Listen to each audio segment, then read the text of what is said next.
Good morning, everyone. Welcome to Saddleback Eye Center's LASIK seminar. My name is Lori, and I'm a patient counselor here at Saddleback Eye Center. This morning, we'll be going over the LASIK procedure as well as some frequently asked questions. So first, I'd like to start by introducing you to our panel. First, we have Dr. Nguyen, our staff optometrist. Dr. Nguyen attended UC Berkeley for his undergraduate education and then continued on to Southern California College of Optometry. He works closely in the clinic with Dr. Manger, examining patients before and after their LASIK procedure. He has been a member of the Saddleback Eye Center staff for 21 years. Next, I'd like to introduce you to Dr. Manger. Dr. Manger founded Saddleback Eye Center and is our LASIK surgeon. Dr. Manger attended the U.S. Naval Academy with the degrees in math and nuclear science. He then went on to serve as an officer on nuclear submarines in the U.S. Navy. After the Navy, he continued on to medical school at USC. After USC, Dr. Manger did his internship and residency at the renowned Doheny Eye Institute and is a board-certified ophthalmologist. Dr. Manger is considered to be the most experienced LASIK surgeon on the West Coast, having personally performed over 75,000 LASIK procedures over the course of the past 18 years. He is the only LASIK expert in California with one office location and one specialty, LASIK only. Our practice is 100% committed to LASIK, and this is all Dr. Manger does 5 days a week, 50 weeks a year for the past 18 years. Dr. Manger routinely performs 200 to 300 LASIK procedures each and every month and is considered to be a leading authority in the world for LASIK. So trust me when I say you are in very good hands with Dr. Manger. So now, before we begin asking our panel questions, I'd like to bring up Sandy. She had LASIK on October 20th of this past year. Before LASIK, her vision was 20/40, and she's now 20/20. Thank you. I first heard of Dr. Manger 7 years ago. My mother and my husband were the ones that initiated coming to Dr. Manger. When I got here, I was kind of like dragged. I didn't believe it. I thought, nah, that's just a lot of mumbo jumbo. It's just he's going to pay a fancy price to get his LASIK done. After I saw the work, after I saw the way they treated my husband and my mother, I was like, wow. At that moment, there was no hesitation. If I ever needed it done, where I was going to come. So this happened 7 years ago. Maybe a year ago, I started like reading and extending my arm, and it just didn't go that far. I couldn't see anymore. What made me come in was a really funny story. I went to the shopping by myself. I forgot my reading glasses. I was not about to go back to the car. I was already in the store. I saw a skirt that I wanted. I thought it said 35. It said 85. I paid it. I felt like, okay, well, did it anyway. At that moment, that's when I said, no, it's time. And I said, okay, I know where to go. I have it right there. I came to Dr. Manger, but I was still scared. I was like, wait a minute, what if something happens to me? It didn't happen to them, but it could happen to me. I got here, everything was fine. They calmed me down. They comforted me. They walked me through the whole procedure. It was awesome. But I said, okay, what are the results? So after you get your LASIK done, they take you to this real fancy, beautiful hotel that is kind of sad because your eyes are closed. You have to keep them closed for like 3 hours. Having my mom there, she definitely made me do exactly what I was told, the drops and resting. The first time I opened my eyes, it was when I was changing into my pajama. I saw the tag on my pajama. I was like, oh, that was my wow moment. That was like, oh my God, the percentage. I can read it. I can do this. I wanted to cry. I was so excited. Words just can't tell you what I felt. I didn't cry because I didn't want to mess it up. What he did. So thank you, Dr. Manger. It was instant recovery. It has, the best way to tell you how I feel is I am in love with my eyes. I can't tell you. I can see. I don't have to like squint. I can focus. I can see there, here, everywhere. It just is amazing. It will change your life. If you're on the fence, if you're waiting, nah, that's not true. That's just don't wait. There's no reason to wait. This is a gift you will give yourself, No one's going to tell you how it's going to feel like. It's just amazing. Give yourself the gift of perfect vision, and then it'll be your aha moment. And on behalf of my family, which I think it's 13 of us that have had our LASIK done here with Dr. Manger, thank you so much. Thanks. He is truly a craft. This is his craft. This is his art. Don't waste your time. Just do it. Hi, good morning. My name is Vanessa, and I'm the Director of Marketing at Saddleback Eye Center. And this morning, I'll be asking the panel a series of questions about LASIK, and I'll also be going over the 3 biggest mistakes that people make when choosing a LASIK surgeon. I myself have had LASIK as well as amongst many of our staff members and our family members here, so we certainly understand the questions that might be on your mind about LASIK. So today, we're going to give you as much information as possible to make you feel more comfortable with the LASIK procedure. Before I talk about LASIK, let me explain about the eyeball, how it works first. It's like a camera. There are 2 lenses in the front. Both of them focus the picture onto the film in the back. This is what we call the retina. So the nerve along here pick up the image and send to the brain. That's how we can see. The outside lens control your distant vision. The inside zooming lens control the reading up close. So we will talk about the outside lens first, how we control your distant vision. Now, if you think of that outside lens is like a glass dome over your watch, if it's tipping up like this, then you see a lot closer, bigger, than you are nearsighted. If the glass dome is too flat, then it focuses way out there, then you are farsighted. If the glass dome is not round, but it's more oval shape, then everything looks distorted. That's called astigmatism. So the shape of that dome determines how you see. LASIK correct that dome for you. If it's too steep, we make it flat. If it's too flat, we make it steep. If it's oval, we make it round to the perfect shape. How do we do that? We actually go through 3 lasers here. That's why it's called all laser LASIK. The first laser will map your eyes. The second laser create a little skin flap. We lift the skin flap, use a third laser, shape the eye, and then put the flap back down. Dr. Manger will go over each of the laser for you and the detail and the technology that we have in there. Okay? Now, Dr. Manger, my next question is going to be for you about the technology. So you've been doing LASIK for over 18 years now, and you're one of the world's experts in LASIK. And you said over the years there are 3 major advancements in technology. The first being the custom view or wavefront technology, the second being the interlaced laser to replace that metal blade, and the third being the eye tracker. So can we break these down individually, starting with what is the advantage of the custom view laser over the older way we used to do LASIK? Okay, first to discuss the custom view laser, let's start off with the way that I first started doing LASIK in 1996. We didn't have the custom view laser.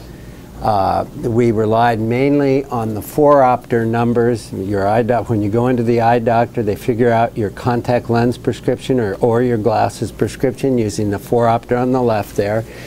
We did that test and relied on those numbers primarily because those were the main measurement numbers we had. We would make all sorts of adjustments based on a lot of things about the patient, so we had to modify those numbers, but the starting point was the 4-opter numbers.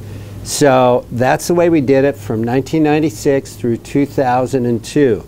In 2002, we had the custom view laser introduced, and that's what we call wavefront technology. And that is a laser that actually measures your eye, and it's going to measure the nearsighted, the farsighted, the astigmatism super accurately and objectively, and it measures a lot of other things about your entire visual system that heretofore we haven't been able to measure about the eyes. There's so much information that it measures in that 5 minutes that you're in front of it to measure your eyes, that if we printed out all that information, there's 45 pages of information. So that's a lot of information for which the surgeon to look at that information, analyze it, and customize the treatment of your eyes based on that. And that's why experience is a huge thing when it comes to doing LASIK and getting a patient the very best vision.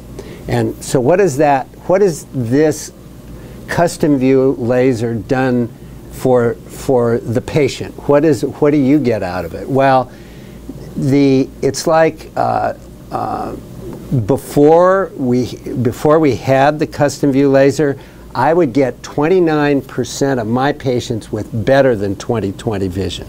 since we introduced the custom view laser in 2002, so the last 13 years, we've been able to get 72% of our patients better than 20/20 vision. There's not a huge difference in the vision, but if you measure it, difference between 20/20 and 20/15, and you're going to do this procedure once, you'd prefer to get 20/15 rather than 20/20, I'm sure.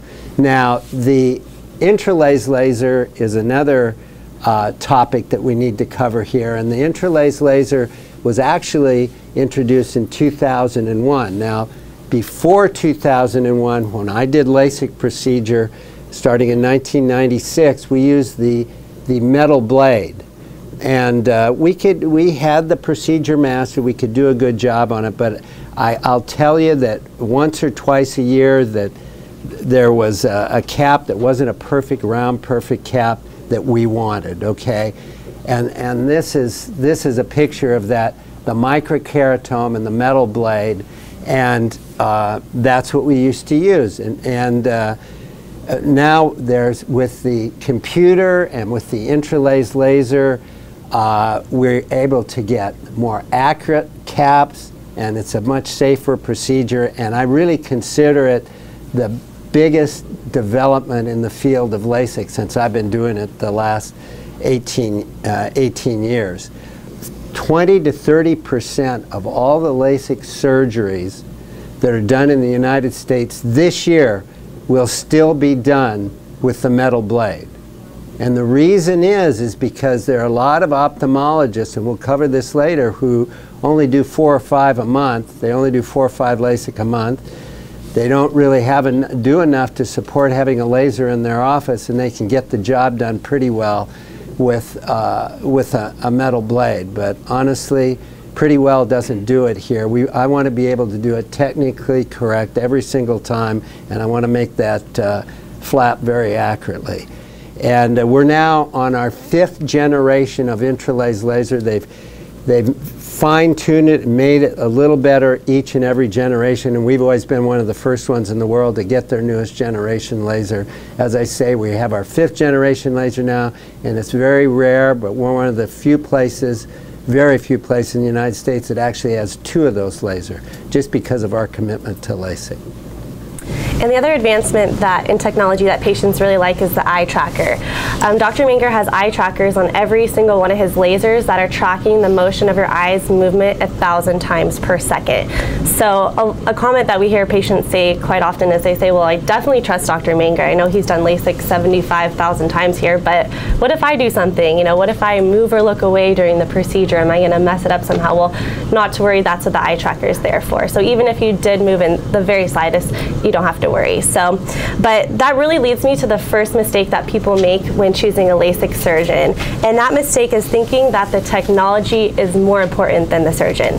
There are 24 different decisions that Dr. Manger has to make on every single eye before he operates.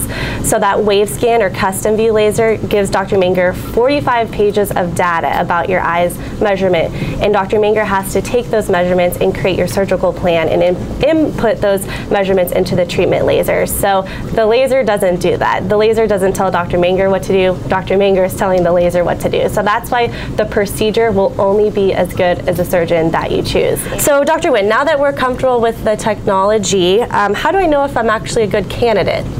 We're looking for the main 3 things that when you come in for the exam. Number 1, you're 18 years old, because that's when your eyeball grow to a full adult size. Number 2 is your prescription stable for 1 year, and we're talking about if it's small fluctuation, 0.25, 0.5, that makes no difference. So that would consider to be stable. Number 3 is that the eyes are healthy. There's no eye disease inside, like cataract, any severe glaucoma, any keratoconus, any condition that can interfere the result. So when you come in, we actually conduct an exam. It takes about 2.5 hours long, because we do 14 tests, and all of these tests will be done to check everything inside out, making sure that you're a candidate for it. Even with that, 20% of the time, Dr. Manger turn away the patient, because those typical are the ones that have cataract or eye diseases. So 20% of people are still not a candidate for the LASIK. So Dr. Manger, one of the biggest myths that we hear in LASIK is that people have been told they're not candidates for LASIK because they're farsighted or they have astigmatism or they just wear reading glasses. But it always amazes me because in 18 years you've been correcting these common visual problems. You did LASIK on your wife who just wore reading glasses. You did LASIK on your son who is extremely farsighted. So why is this myth being perpetuated that people are not candidates because of this? And why do so many eye doctors tell their patients that they're not good candidates? Yeah, when patients come in this office on a typical week, 20% of the patients are not going to be good candidates for LASIK, and we tell them that. And usually it's because they're losing their vision, and they've had a big change in vision, and they're older, and they have cataracts. They have advanced cataracts, and they're just not good candidates if they have advanced cataracts. Or for the younger people, some of the younger people, unbeknownst to them, have a weakness of the cornea called keratoconus, and they're not good candidates. And then really, there are dozens of different reasons why somebody might not be a good candidate for LASIK. So that's 20% of our patients. But that means 80% of our patients, I do tell, yes, you are a good candidate for LASIK. But what is amazing is over half of that 80% has been told sometime within the last 10 to 15 years that they're not a good candidate for LASIK surgery. So you say, well, that's terribly confusing to the patient to be told two different things like that. So why does that happen? Well, the reason it happens is simply most eye doctors out there are not doing LASIK surgery. Certainly all the optometrists and some of the ophthalmologists don't do LASIK surgery, and they're not going to be supportive of it. And they're going to casually throw out, well, LASIK doesn't accurately correct farsighted people. Or LASIK does, you might as well just wear the small reading glasses. They still don't have a good solution for the reading glass problem. And as Vanessa pointed out, I've corrected my own son's farsightedness 15 years ago. My wife needed reading glasses, and actually my daughter had astigmatism, and I corrected that. So these are things that we're comfortable with, and if you don't have one of those eye conditions that exclude 20% of our patients, then you're going to be one of that 80% that's a good candidate for LASIK. So that leads me to the second mistake to avoid in choosing a LASIK surgeon, and that is going to a LASIK surgeon but not a LASIK expert. LASIK surgeons really fall into three different categories. The first category is that of the general ophthalmologist, and actually 98% of LASIK surgeons fall into this category. And this surgeon is usually the patient's longtime ophthalmologist who they've gone to for years for glasses or contacts or routine eye exams. They do multiple procedures like cataract surgeries, eyelid surgeries, and they only do usually between 4 to 5 LASIK procedures a month. The second category of LASIK surgeons is that of the retail LASIK centers. And these are the places that have multiple offices, so the surgeon's going from office to office, or they have multiple surgeons, so you never really know who you're going to get. And they mainly exist by offering LASIK at a reduced price.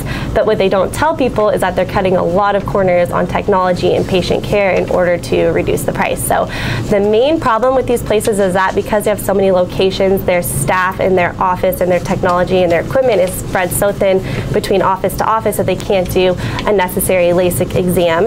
And these are the places where you usually don't meet the surgeon until the day of the surgery.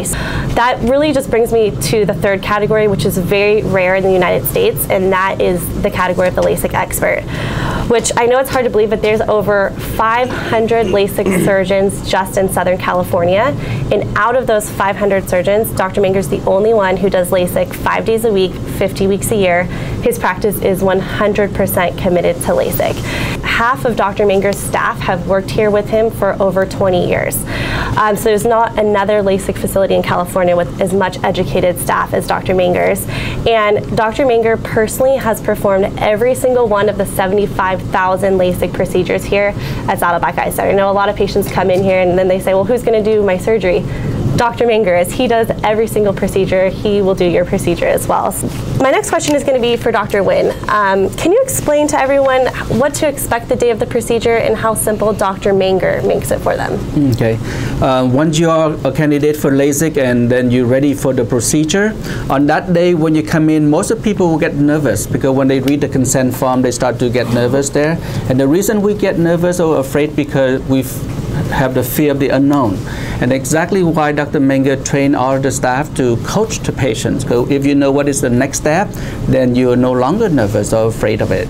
So when you come in, we don't use blade, there's no needle, all we use just eye drop and laser light. So that's already take away a lot of fear from patients. When you come in, you lie down looking up, Dr. Manger arranged the equipment, the coach will tell you, detail, Dr. Manger cover the right eye now, we're going to work on your left eye, they count out the laser time just like our speaker told you.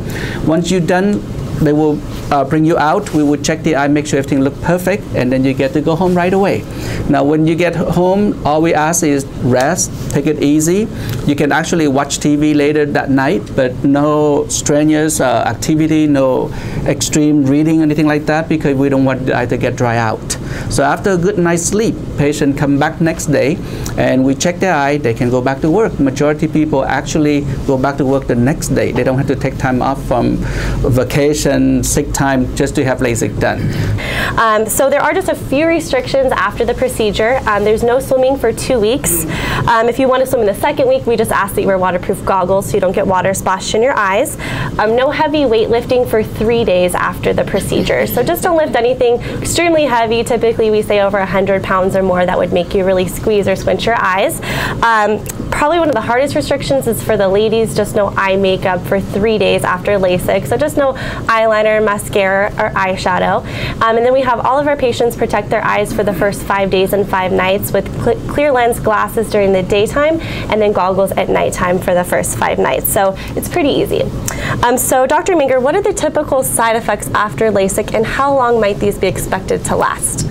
Well, the first one I would mention is glare, halos from lights at night, and that's something that's, if you have it, and not everybody have it, I'd say probably only 30 or 40% of our patients have it. And if they have it, it's self-limited, which means it's gone in 2 or 3 weeks, a month at the most. There's fluctuating vision. The vision may be a little better in the morning, not quite as good in the afternoon, or vice versa. And there's going to be a little bit of that fluctuation of vision for the first 2 or 3 weeks as well. Dry eyes is a factor. When you have LASIK surgery, your eyes are going to be a little drier for the first 3 months after the surgery, and that's why we tell you, you've heard the lubricating drops mentioned, and we make the recommendation about taking the lubricating drops. And as far as side effects, last but not least, we talk about an enhancement or a touch-up procedure. And no matter how accurately we measure your eyes, no matter how accurately that laser delivers to your eye what we tell it to, and it's going to be accurately done. The laser is calibrated before each and every eye we do, so that's going to be correctly done. But at the end of the day, the eye is a part of the human body, and there is a healing process. Everybody heals a little bit differently, and in the healing, there's approximately 2% of our patients, only 1 in every 50, that is going to need a touch-up or what we call an enhancement procedure, usually 6 to 9 months after the original procedure. I just lift up that original cap and do a couple seconds extra laser to fine-tune it, and there's no extra charge for that. It's only 2% of the patients, and the good news is that patient that has an enhancement or touch-up, they're not happy they have to go through it a second time. They're going to get just as good a vision if they were one of the 98% that got the good vision the first time. The ones that have it done the second time, they're going to get just as good a vision as that first set that got it the first time. So Dr. Nguyen, if I'm over 40, can Dr. Manger correct my vision so I don't have to wear reading glasses? Yes, that's the second lens that I was talking about. So far, we talk about the outside lens for distance. So the inside lens is the zoom lens in the camera. This lens is supposed to be clear and soft and flexible, so the muscle can put them in or let them go. That's how we can zoom 2 eye to see here and 2 eye to see there, and everything works well for 40 years. After 40, things seem to be moving out further and further until your arm's not long enough and you get reading glasses. This is called presbyopia, and it happens in everybody. Some sooner, some later, but there is no exceptions. Up to date, there is no procedure that can perfectly correct that lens to create the zooming effect again. So what Dr. Manger offers here is called blended monovision. In regular LASIK, in younger patients, we correct both eyes for distance, and their lens just zoom and they can read. In blended monovision is applicable to most of the patients older than 45, where we make one eye for far and one eye for the mid-range, so that way the picture can blend together. And this is how people can see far and near without glasses most of the time. How do we know if you are a candidate or not? When you come in for the exam, we actually measure your eye prescription first.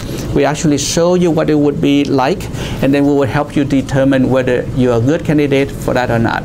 This is very personal choice. It's not something that your neighbor had it, didn't like it, then you don't like it. It's not something that because your husband had it, so you have to have it. It's your eyes. It's what you expect, so we would have to show you. We customize the prescription to present the blended monovision for you.